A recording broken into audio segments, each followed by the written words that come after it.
Diperlukan waktu selama 3 hari sebelum akhirnya jasad seorang perempuan yang ditemukan jatuh di dasar lift Bandara Kuala Namu, Sumatera Utara ditemukan. Selain dugaan kelalaian dalam perawatan lift, prosedur sistem pelayanan pencarian orang di sekitar bandara pun kini dipertanyakan.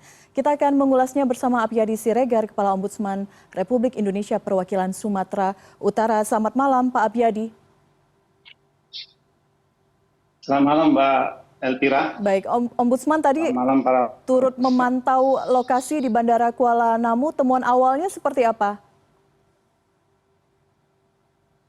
Iya, kita tadi sekitar 10.30 kita sampai di Bandara Kuala Namu ya. Jadi setelah kita lakukan observasi, misalnya kita lihat ada 2 poin. Tadi kita lihat langsung observasi di lift yang tempat kejadian. Setelah dari situ, kemudian kita juga melihatnya dari ruang kontrol CCTV. Jadi kita lihat dari CCTV untuk melihat kondisi di dalam lift. Lalu kemudian juga kita lihat secara langsung dari luar lift itu sendiri. Jadi ada 2 hal yang kita lihat. Nah, dari setelah sekian kita minta informasi dan kita observasi ke sana, paling tidak kami bisa menggambarkan begini bahwa kurangnya jaminan keamanan dan keselamatan penyelenggaraan pelayanan publik di Bandara Kuala Namu itu yang kita lihat kesimpulan kita sementara ya. Indikator ini bisa kita lihat dari beberapa poin, misalnya ya pertama informasi tentang penggunaan lift di dalam lift itu sendiri itu yang kita lihat itu tidak terlihat ada ya melalui CCTV. Tadi kita lihat dari ruang kontrol CCTV itu kita tidak melihat misalnya ada berbagai macam informasi atau petunjuk-petunjuk penggunaan lift di ruang lift gitu. Jadinya kemudian itu sangat penting bagi para pengguna, apalagi lift ini agak berbeda dari lift yang biasa ya, karena lift yang ini ada 2 pintu, yang pintu masuk dan keluarnya itu dari depan, nah, gitu. Jadi ada 2 pintu, sehingga dengan kondisi bentuk lift yang seperti itu dibutuhkan sebetulnya informasi penggunaan lebih detail gitu dan mudah dipahami oleh publik. Itu yang pertama. Yang kedua, kita melihat tadi bahwa ada fungsi tombol emergency yang kita lihat di situ.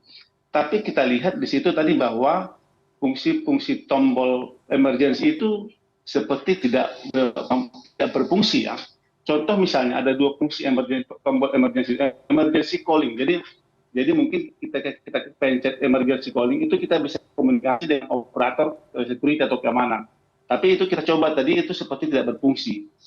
Lalu kemudian tombol emergency lonceng, kalau kita pencet mungkin berbunyi suara lonceng mungkin. Tapi dua-duanya tadi itu kita coba, itu hampir tidak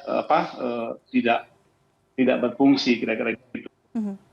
Lalu kemudian yang paling penting juga kami kira adalah soal konstruksi bangunan lift itu ya. Jadi di pintu itu, jadi kan karena dia 2 pintu, pintu pertama kita masuk, nanti kedua pintu keluarnya bukan dari pintu pertama. Jadi katakan pintu A, pintu masuk, pintu B di depannya, keluarnya. Nah, ini kita masuk dari pintu A, keluarnya harus dari pintu B. Nah, persoalannya kok karena ini liftnya nggak lazim bagi publik, sehingga kemudian ketika yang korban ini ketika dia masuk, mestinya dia dari pintu B keluarnya, tapi dia kembali menghadap pintu A. Nah, padahal pintu A itu bukan akses keluar lagi, nggak ada akses keluar di situ. Sehingga kemudian ketika dia menghadap pintu A, di lantai 3 itu sebetulnya pintu B di belakangnya itu udah terbuka, tapi dia nggak melihat ke belakang, karena dia melihat pintu A. Ya, jadi karena pintu A tidak terbuka, walau dia sudah berhenti lantai 3, dia akhirnya berusaha membuka. Nah, itulah kemudian ketika dibuka, kita buka itu dia akhirnya kemudian dia masuk ke lubang. Nah, antara lantai lift ini dengan lantai gedung itu ada 50 cm. Padahal ini bukan akses keluar, ini pintu yang sekarang ini. Yang ini bukan akses keluar. Nah, jadi ini bukan akses keluar. Maaf Pak Apiyadi, saya potong. Di belakangnya pintu. Posisinya Ya. kan seharusnya ketika satu pintu terbuka, satu pintu lagi terkunci. Tapi ketika korban kemudian berusaha untuk membuka, tapi pintu ini tetap bisa terbuka.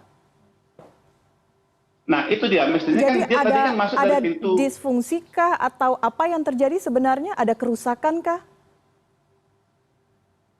Nah, itu sebetulnya enggak, kalau misalnya dari lihat ini, kalau kita lihat tadi ini sebetulnya pintu A itu berfungsi.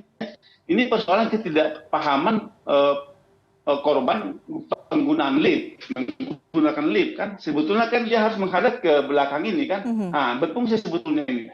Tapi karena dia tidak punya informasi yang jelas di sini, ya kan, sehingga dia kemudian berpikir bahwa pintu keluar itu adalah sini, padahal sebetulnya pintu yang ini yang hadapinya sekarang itu tidak ada akses keluar, dinding kaca itu. Oke, baik. Nah, ketika itu bisa dibukanya, itu langsung ada lubang sampai lubang sekitar 50 cm dan jeblos ke dalam. Ini kejadiannya. Jadi saya kira buat saya ini adalah konstruksinya ini yang perlu diperbaiki. Banyak hal ya, terutama informasi-informasi pelayan publik di ruang Oke. lift ini, Itu lalu kemudian konstruksinya mestinya enggak. itu adalah temuan awal Ombudsman. Silakan. Sebelum kita berbicara siapa yang kemudian Iya. bertanggung jawab atas hal ini, ada satu hal lagi yang kemudian dipertanyakan publik. Mengapa kemudian setelah 3 hari baru jasad korban ditemukan? Temuan Ombudsman seperti apa? Bagaimana prosedur sebenarnya jika kemudian pihak keluarga atau siapapun ingin melaporkan ada anggota keluarga mereka yang hilang begitu? Sempat miss begitu, skip pemeriksaan CCTV? Ya, kita periksa CCTV. Jadi memang kan hasil pemeriksaan tadi ada 600 kamera di bandara itu. Sekitar 600 tadi menurut laporan yang kita dapat ada 600. Itu dikontrol oleh 3 orang. Lalu kemudian yang 600 ini kan sebetulnya tidak mudah juga buat mereka untuk membuka satu persatu yang 600 itu kan, untuk melihat, karena sementara lokus hilangnya korban itu kan tidak ada informasi, tidak diketahui kan. Saya nggak tahu apakah korban waktu itu menyampaikannya kepada pihak bandara tentang lokusnya. Itu saya belum dapat informasi dari korban ya, dari keluarga korban. Tapi kalau apakah itu tadi disampaikan korban kepada pihak bandara untuk menentukan lokusnya, itu saya belum mendapat. Tapi kalau mungkin terinformasi dengan lokusnya itu, mestinya ini tidak sulit buat bandara untuk melacaknya, karena fokus berarti di lift, cuma 4 lift ada di sana kan. Nah itu. Tapi kan kemudian memang pihak keluarga tidak tahu kapan posisi terakhir korban berada di bandara. Jika tahu memang dari awal sudah pasti dilaporkan. Tapi membutuhkan waktu 3 hari untuk memastikan di mana lokasinya. Dan ini juga temuannya karena sudah sempat tercium bau busuk. Dari pihak pengelola bandara, apakah ada penjelasan Betul. mengenai hal ini? Ya, pihak bandara tadi menjelaskan seperti itu kepada kita, tapi tentu itu masih dalam pendalaman buat kita di Ombudsman ya. Jadi mereka menjelaskan bahwa di sini ada 600 titik kamera. Ya. Lalu kemudian ini dioperasionalkan oleh 3 orang.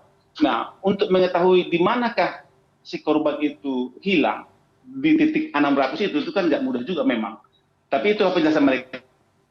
Jadi akan kita masih terus pendalaman ini lebih jauh setelah kita melakukan pendapat informasi secara dalam sidak tadi dan inspeksi mendadak tadi. Baik, Pak Abiyadi, kita tahu pihak polisian masih terus mendalami kasus ini, pemeriksaan saksi masih terus berlangsung. Tapi apakah ada temuan-temuan awal Ombudsman ini ditindaklanjuti dengan rekomendasi tertentu?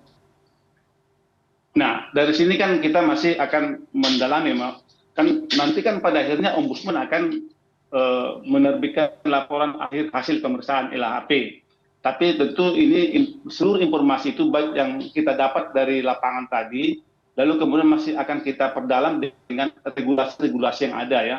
Nanti akan kita lihat misalnya bagaimana tentang penggunaan elevator atau lift berdasarkan Permenaker nomor 6 tahun 2017 ya, tentang keselamatan dan kesehatan kerja elevator dan eskalator dalam satu gedung gitu. Jadi nanti pasti kita mempelajari ini lebih jauh di mana titik bisnya kira-kira gitu. Baik, terima kasih Pak Abiyadi Siregar, Kepala Ombudsman Republik Indonesia Perwakilan Sumatera Utara atas informasi dan penjelasan Anda malam hari ini di Prime News. Selamat malam. Selamat malam Mbak Elvira.